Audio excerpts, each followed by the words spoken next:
Are you ready to meet the man, the myth, the animated voice legend, Phil LaMarr? Yes, yes, yes. Could everybody please spread out more? What is that? Is that a Corona thing? Like nobody wants to be next to anybody. Two seats, two seats. What's that? Comic-Con, that's what's up. We're here. Is everybody having a good time at Wizard World? That's good to hear. That's good to hear. So my name is Mike Watson. I am a comic book creator. I'm with Freestyle Comics, and I am going to be moderating this panel with you guys today. And all things in moderation. All things, all things. Just going to make sure it doesn't get too good. You got to set the bar. You got to set it and not go over it. So to dive right into it, did a little video search on you, trying to get some stuff, trying to get some awkward things that people don't talk about a lot with you. This one I don't know. I know it was recent. It was done in February. I was really impressed in the video you did where you basically freestyled voices to characters you had never seen before. Oh yeah, that was a video we did for Vanity Fair.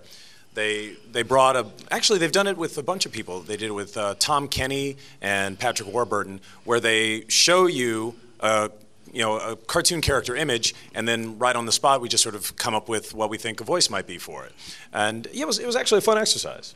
Yeah, you were, but you got to the point where you did two different voices for each one, explained kind of like a little backstory with the characters. I mean, you broke it all the way down. Hey, that's the job. You know? You had mentioned something else that you were doing earlier in your career when you were beginning to act. And I want to make sure I'm pronouncing it right. It was Code Tofu, the group that you were a part of? Oh, yeah, no, because I'd done a lot of improv comedy and sketch comedy, and I worked with a predominantly Japanese comedy troupe called Cold Tofu. Because we did a lot of improv, so Cold Tofu is something that requires no preparation. And yeah, it was a really fun experience. It was early in my career, like early 90s, I think. Yeah. Cool. All right. Cool beans. So in looking up at things, I found that you touched on like a ton of characters that I did not even realize you were in. Well, that's actually, I don't know, there's a weird thing about my career is there will be things that somebody is a huge fan of, and then there are things that that same person will have no idea about. I mean, there's just, I don't know, my fandoms don't intersect. They don't. They really do. You know, there's like not. Samurai Jack fans who have never seen an episode of Futurama. You know, explain it if you can. So, with the extensive resume that you have as a voice actor, you coming on to Futurama, one of the things you had spoke briefly about was the first 3 episodes, which I didn't even notice, the voice was different, and the writers got with you on the development of making his voice more Jamaican and whatnot. How was that process? Because you kind of said like, yeah, I think by the 4th episode I was going to be gone if we kind of didn't make a change. Right. See, he just talking back my old interviews. No, it's the first, 3 episodes, the character of Hermes Conrad, the bureaucrat of Planet Express, was, actually originally he was named Dexter, and he was just basically sort of just an accountant character. And the writers couldn't really find a hook, you know, it just wasn't really funny. And then, you know, a couple episodes in, Matt Groening came up to me and said, hey, we want to try something. Can you do a Jamaican accent? Because I guess somebody in the room thought, wouldn't it be funny, you know, because bureaucrats, you know, and accountants are so, you know, what if he was Jamaican? Because we think of Jamaicans as very laid back, you know. And they said, let's put those 2 things together. And the reason you never notice it is because we went back and re-recorded the first 3 episodes. There exists no episodes with the old voice. Okay. Those are gone. So yeah, and there's just certain, it's a feedback loop kind of. You know, the writers write something, then the actors act it, and you know, whenever you write something, you've got an idea of how it's going to sound, but then an actor will do something, you're like, oh, I didn't really realize that was going to be the thing that hits. And then the writers start to write towards the actor's strengths, you know, And it's interesting because obviously, you know, the writers influence us as actors, but as actors, sometimes you start to influence the writers. You know, if they find something that is really just sort of, you know, popping, you know, or is funnier than we thought it was going to be, let's do more of that, you know? And yeah, that was definitely one of those cases where once we started doing the Jamaican stuff, oh, they started, you know, writing in the Jamaican phrases, you know, great Lion of Zion. You know, none of that, you know, would have existed before. And then I think it probably wasn't even until second or third season, maybe, the whole thing about Hermes versus Zoidberg. You stinking crab! You know, that's not there in the first season. Mm-hmm. But somebody found it and said, that works. Let's do more of that. So that's actually a great segue. With everything that you've done as a voice actor, building up step after step, whenever you come onto a project, how does that work with a director or a writer saying, what's your feedback? Like, when does that part come in where, like, I want to hear what you think about this character versus, hey, this is the character, just go ahead and do it? It doesn't, generally speaking, that's not really a part of it because animation takes a long, long time. And by the time you bring voice actors into the process, that creator's usually been working on that sometimes since their childhood. Okay. You know, they have an idea of the character. They have an idea of the world, you know. And really, as a voice actor, your job is to come in and help bring voice to their vision. Mm-hmm. It's not like it's like, you know what I think this should be? Like, man, I wrote this and drew it. I don't care what you think it should be. You know, that's not the job. That's like, you know, if you're a delivery driver, you come in and it's like, you know what I think the route should be? It's like, no, man, we got this. Just drive.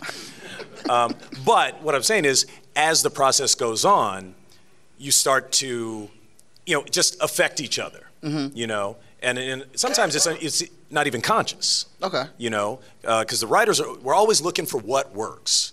You know, my friend D. Bradley Baker always described it as being a voice actor, or an actor really in any realm, is problem solving. You know, a writer comes to you and is like, I wrote this script.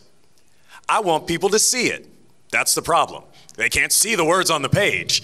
So you as the actor have to solve the problem of how do I make this experience that's in my head that I put down here real for all of these people, you know? And sometimes that's like find a voice, you know, or give it feeling. Yeah.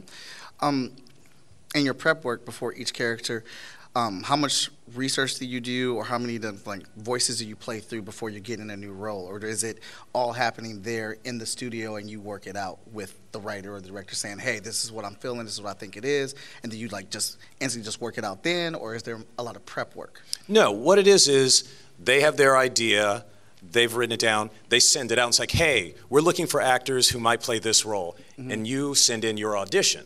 Okay. That's your first thing of like, this is what I think it might sound like. And a lot of the times, it's nowhere near what they're looking for.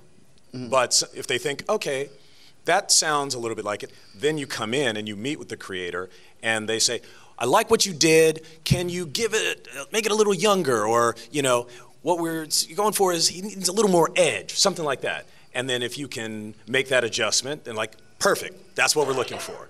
And then you start, you know, doing the character, doing the show. Oh, excellent. So with everything that you've done and a lot of success that you've had, I know that I've talked to a lot of people about failure and success and balancing that out. You applied actually to be Aqualad on the new Titans show, but they hired you for Aquaman. Like, they didn't hire you for that. So, like, what did that feel like for you? Like, you wanted that role, you didn't get it, but then they come around with Aquaman, who is at that time considered a joke until Jason Momoa took over. Right. So what was that experience like for you? Let me see. Well, he's talking about Young Justice. Yeah, Young Justice, sorry. And no, I mean, there are literally thousands of parts you audition for that you don't get. Okay. You know, so it's not a thing. When somebody, you know, there's a show you audition for, you don't hear anything, but then they come and say, hey, audition for another thing. They're like, oh, wow, second shot. All right. Plus, I'm trying to think, had I worked with Greg on anything before that? Not really. Greg Weisman, the creator behind Young Justice, also creator behind Gargoyles. So, you know. So, I mean, the fact that they said, hey, come in. Actually, did I audition? No, they just cast me as Aquaman. Okay. You know, and that's, anytime someone just hands you a job, that's great. You know? All right, so at this time, I am going to open up the floor to you all for questions. There's a very nice mic standing there, so if you have any questions, please come up to it, and let's dig in. It's like, is this question good enough for me to bother standing up? It's because everybody going to hear it. Yes. I wanted to ask two questions. One is, I'm trying to join Ohio Media School to become a voice actor. It's been a dream of mine. Mm-hmm. And I didn't There's know... a school for it? I did this all wrong. Do you get a job with the diploma? That would be great. Something like that. It's about, I'm in the military, so I get like a, they're paying for me to go to this school. So the GI Bill. The GI Bill. Well, now we call it the VO Bill. Yeah. But first question, I guess, is advice for an aspiring voice actor to get into the field, besides just going to the school. That's the first question. And the second one is, if you were to have like two shows that you're in, to be able to kind of bridge them together to cross over as voices like Futurama and Samurai Jack, which shows would you pick, I guess? Okay. That's clever. Is it? Well, no, to answer your first question, first thing you need to be able to do if you want to be a voice actor is learn to act. You know, I think there's a lot of people who think you don't have to. It's like, well, it's voice acting. That's where you like get paid to talk. I talk all day. Why shouldn't I get paid for it? But no, the truth of the matter is, it's just as much acting as performing on stage or being in a film. You're taking a script, some imaginary circumstance, and making it real for an audience. You're just doing it through a microphone instead of through a camera. The acting comes first. The voice part comes second. You know, I've friends. My friend Cree Summer, who is an amazing actor on camera. You know. And Cree has a really distinctive voice. You know, and it's funny because you think, oh, I always know when it's her, because that voice is so, but the thing is, with that one, instrument, she's made hundreds of characters that are all distinct from themselves. And it's not the voice, it's the acting. She comes at each one of them from a completely different perspective, and you can't tell that, Penny is the same as Foxy from, Drawn Together. Your other question, which two shows would I mash up? Or be able to bridge together, like Ambassador, hey, you guys talk to these guys and make it happen. I think that's really a question for you. Which two shows would you like to see mashed up? I would like Static Shock to meet Samurai Jack. I think they're cool. Tell me something. Why do you have a sword? It is for me to help slay Aku. Now, your electrical powers, is there any sort of time travel? Not really. That's not really an electrical thing, but I help out if I can. If you got a time machine, I can power it.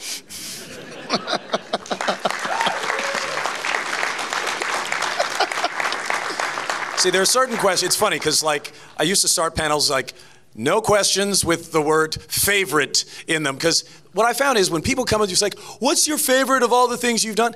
They don't actually want to know my favorite. They just want their favorite to be the one I say. So, my favorite is your favorite.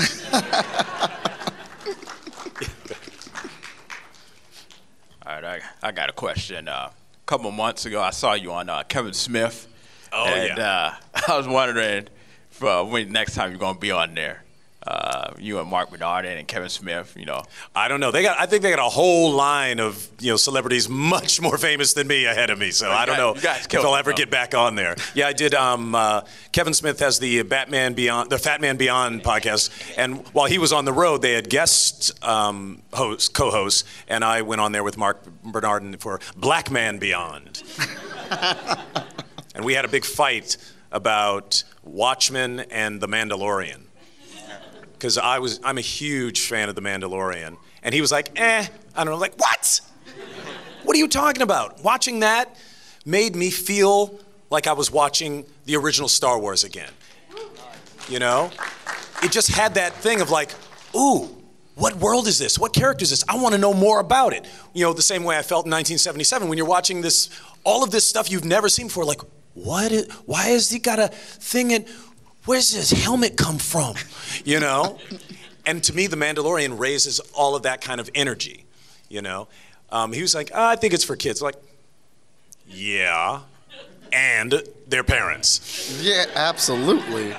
But yes, go ahead. With the multiple cancellations and uncancellations of Futurama, were there any, was there anything you had to, dust off to jump back into it after so many years, or was the production line any different with advanced technology or anything like that with all you voice actors? Well, actually, the advances in technology probably affect the animators a lot more than the voice actors, because the microphones are pretty much the same.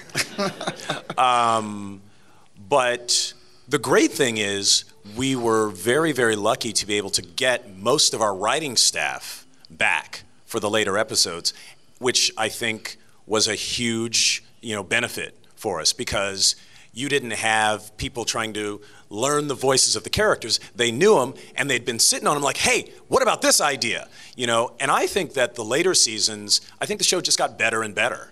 Although it was funny, because I remember our executive producer, David X. Cohen, when we did our last episode, because we would read through the entire script together. He's like, all right, everyone, welcome to the 4th ever, last episode ever of Futurama. And, it turned out it was actually the last episode, for now. For now. Sure. Hi there. Didn't you have a suit on before? I did. I came from Look, what are you, Mariah Carey, doing damn costume changes all over the place? Only with better legs. So the first time that I've seen you in front of the camera since your MADtv days was when you were in Superstore, I think last year or 2 years ago, right, where you really dug deep in your acting prowess and you played a voice actor. And quite frankly, I'd like first to know, where did you get the inspiration for that role? But more importantly, did the writers of Superstore actually enlist you to talk about some of your fan interactions to put the plot when you were interacting with Garrett, who was a super fan and just really coming on very strong? Weirdly, they did not. And it was very, very weird when the audition came up. It's like, okay, hey, Phil, you got an audition for Superstore. Oh, that's great. It's a funny show. What's the part? It's like, it's a voice actor signing autographs at the Superstore. I'm like, what? Okay. And I was just trying to think, like, what are they looking for? What does a voice actor look like? I'm like, all right, I'm just going to go for it. Although the weird thing about it was I got the part, and then I went in for a costume fitting.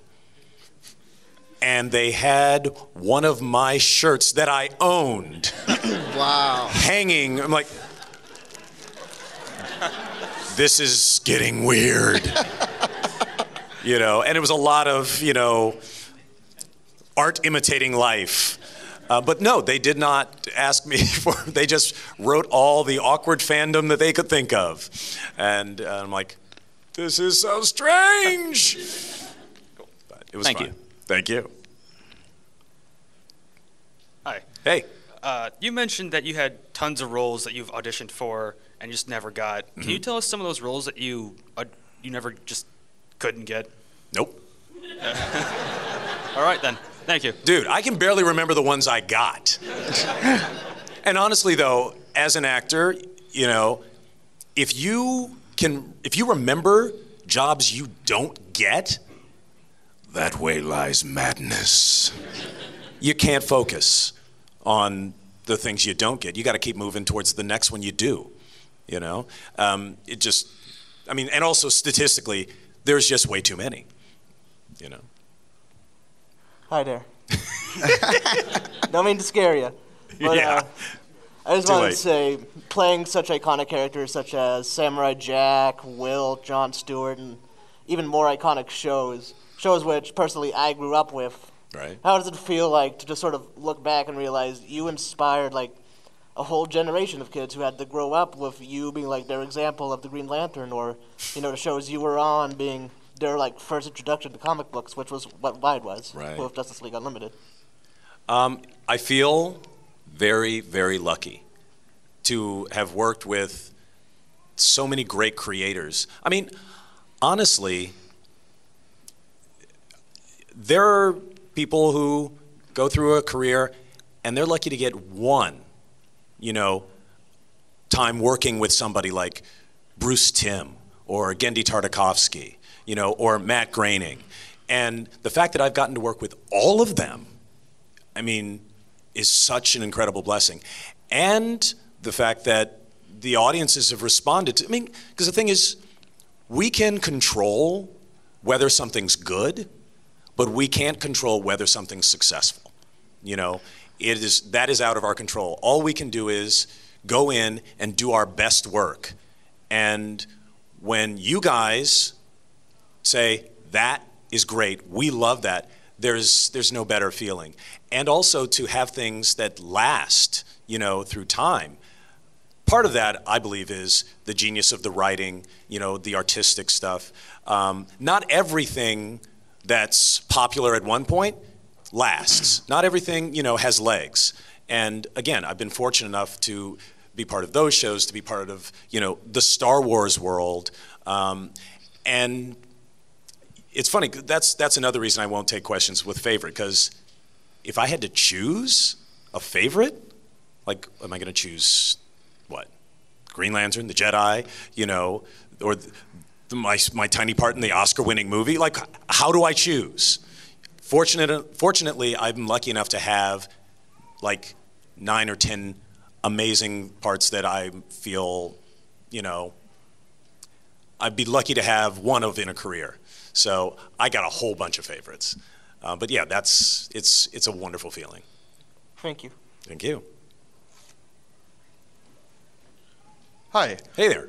So I've heard or read places that sometimes when you're recording solo in a booth, and sometimes you're recording with everyone around the table. Right. How are those experiences different, and which one do you prefer? Recording with a group is always better. Okay. Because, it's acting out a scene. When you're recording alone and you're doing dialogue, you have to guess what the other person is, how they're going to say their line. And the thing is, the way someone says something to you affects the way you respond. If Billy, as Zoidberg says, "Hermes, what are you doing?" What do you mean, what am I doing? You stinking crap, get out of here. If he says it in a different way, I'm going to respond differently. But when you have to record alone, you have to put a lot more trust in the director. It's like, well, I hope you know what the other guy's going to do. And, or sometimes you just give them a bunch of different versions. The time where that's most prominent is in video games. Okay. Because you're doing hours and hours of, animation that you're voicing. Because the gameplay in a video game is, sometimes 5 to 10 hours. Whereas in a, normal animated show, you're doing a half hour. So it's easy to get 7 of us in the room, because even all together, we're only doing, a half hour of dialogue. But with these video games, they couldn't get 8 people in the room. It would take them all day. But it becomes, as an actor, so much harder because you don't know who you're responding to, you don't know when they're going to use it, and half the time, they don't know when they're going to use it. Like, we just need some lines for when somebody enters the room. Well, who's entering the room? I don't know. All right, I'll just make something up. And because the thing is, if you don't, as an actor, make a choice and a decision about what you're saying and why you're saying it, then everything just sounds flat, and then it's like, Resident Evil 2. Volume down! Thank you. Thank you. Hello. Hello. Hello? Hello. I'm too short. This is going to be a deep cut. Okay. Thank you for the warning. On Class of 3000, Nice. was it at all disconcerting that they cast you as the whitest and probably the nerdiest character on that? Definitely the whitest because he was a ginger. Right. And did you get to meet Andre 3000 on that? For those of you who don't know, Class of 3000 was a Cartoon Network show that we did, actually very briefly, surprisingly briefly. It was fantastic. It was created by Andre 3000 and built around him. He had this idea of a music school in Atlanta and a bunch of little kids. And I played the part of Philly Phil. Yeah. Wait, I told you I don't put, global positioning trackers on the teachers anymore. And no, I met Andre. Andre was at every single session. Nice. And he was great. He was so amazing. And he actually wrote a song for every single episode, And it's funny because there are a lot of cartoons that have music in them, and usually it's just somebody on a little Casio tone keyboard and the cast just sings along. But Andre was cutting singles, He was writing songs. Although I do have to say, out of, over the years, he is the only rapper I ever worked with who showed up on time for a 9 a.m. session with no entourage and only one cell phone. Thank you. Hey. Hello, sir. The only two questions that really come to mind are, number one, you've done and helped create so many voices. Have there ever been instances where you're like, okay, to make this new voice, let me pull some from a past voice to help make it? Because sometimes some of us who listen very hard are like, wow, this sounds like he or she pulled from a past job they did. Right. Well, I mean, it's interesting that you asked that. I used to make a concerted effort to make sure that nothing ever sounded like something else. And then a couple of things hit me to the fact that, like I said before, it's not about the voice, it's about the character. And if you are playing this character fully and committed to it, then the voice is not going to sound the same, regardless of what you do. There was actually an episode of Samurai Jack, because really the only two people who were in most of the episodes were myself and Mako Iwamatsu, who played Aku.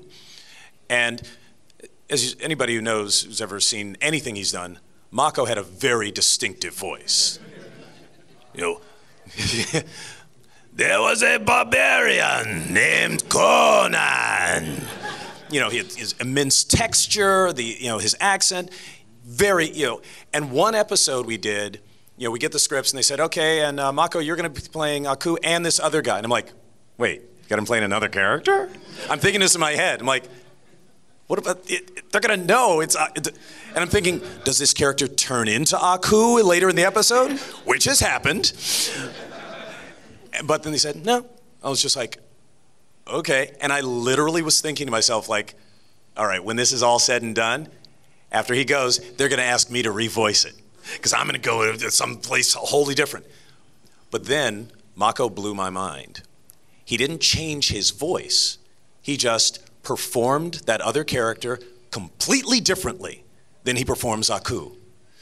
So instead of doing this voice, playing it like this, he played him very differently. A very low status character, and, he changed.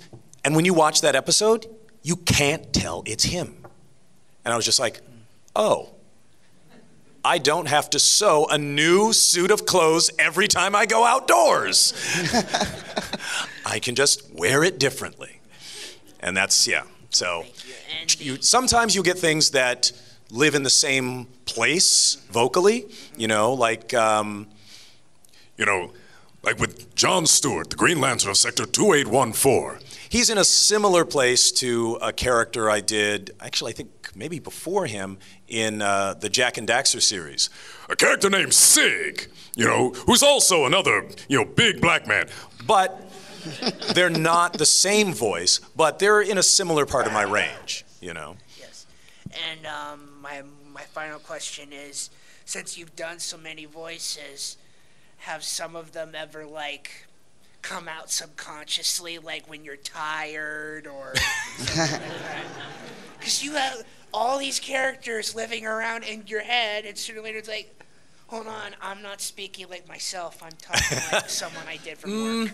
It's sort of like if you're a Broadway dancer, you don't ever accidentally do the number from Oklahoma.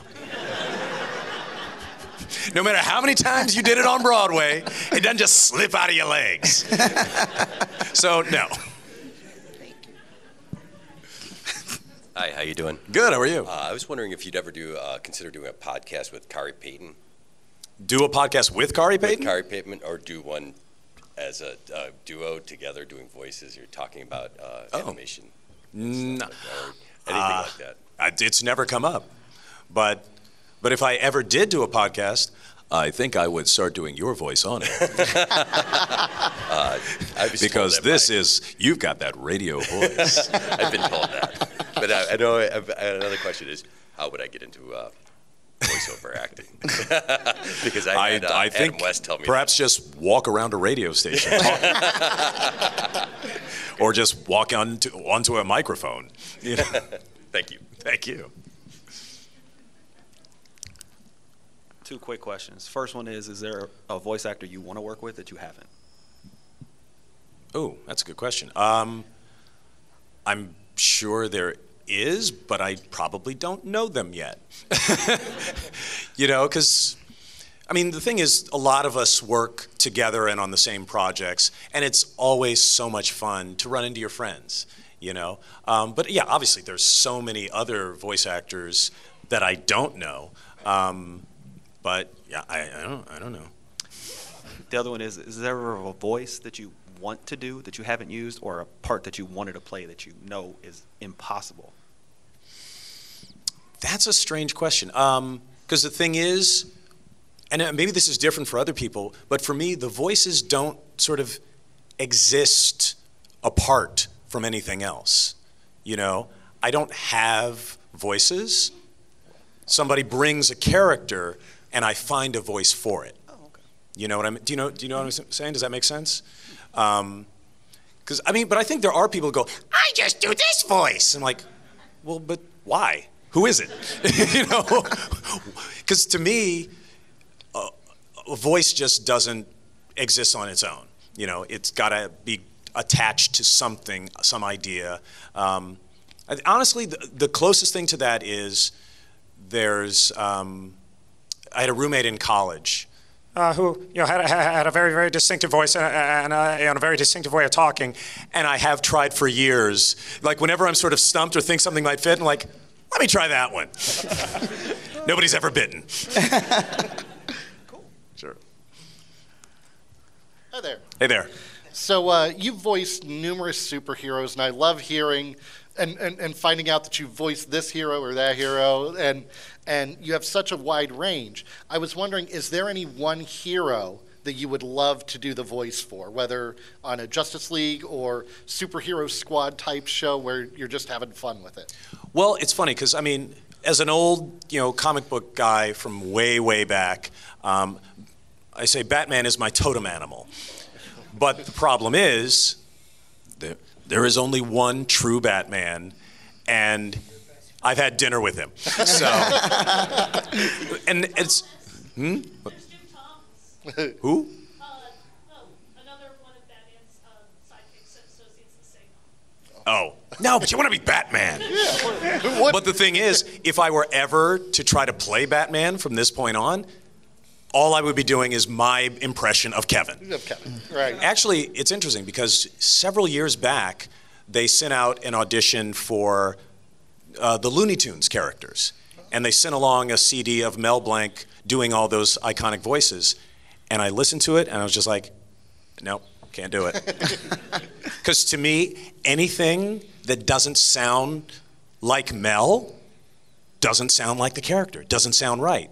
So either it's me aping him, or it's like, just cut up his old takes. There's nothing better. Although Eric Bauza is about as good as it gets. So, all right, thank you. Thank you. Hello. Hey. So I was wondering, during the production of Justice League, what was it like working with Kevin Conroy? Well, I'm just looking at this Robin shirt. It's like, oh yeah. Well, old chum, I've also worked with Adam West, so I've done 2 Batmans. No, it was great. Because Kevin is just, a consummate professional, a great actor. Although, it was funny because you get into this room, and I don't know if it's just the way that Bruce draws his characters, but you've got all these men, with these immense chests. So there are all of these deep voices, You have Kevin doing Batman. I'm doing Green Lantern. Carl was doing Martian Manhunter. And then we had some guests. I think we had Williams. Everybody was doing these. So it's like, you're not even really hearing the voices with your ears. You're feeling them through the bottom of your feet. Just a whole lot of bass in that room. So it was a great experience. Cool. Thank you. Thank you. Thank you, Boy Wonder. Hello. First, I want to congratulate you because you have almost 4 times as many film credits as Betty White. And she's the longest actress out there, they say. Well, in her defense, when she started, there were only 2 channels. This is true. But and all that stuff from the Dumont network is erased. Well, you talk about doing the voice acting in the room. Have you ever had conversations with yourself? Yes. Although it's funny because I remember working on the first episode of Futurama and watching Billy West, because anybody who's a fan of that show might remember there's a scene in the first episode where the professor introduces Fry to Zoidberg. And it's all Billy. And watching him in the room do that scene alone in real time, just, switching, Fry, I want you to meet, oh gosh, who's this, Professor? I'm Dr. Zoidberg. He's like doing it all, like, oh my God. And I remember thinking to myself, someday I want to be able to do that. Cut to, I think maybe a year or 2 later, there was an episode of Static Shock that was a crossover with the Justice League. And the writer said, hey, you got a scene where Static talks to Jon Stewart. I was just like,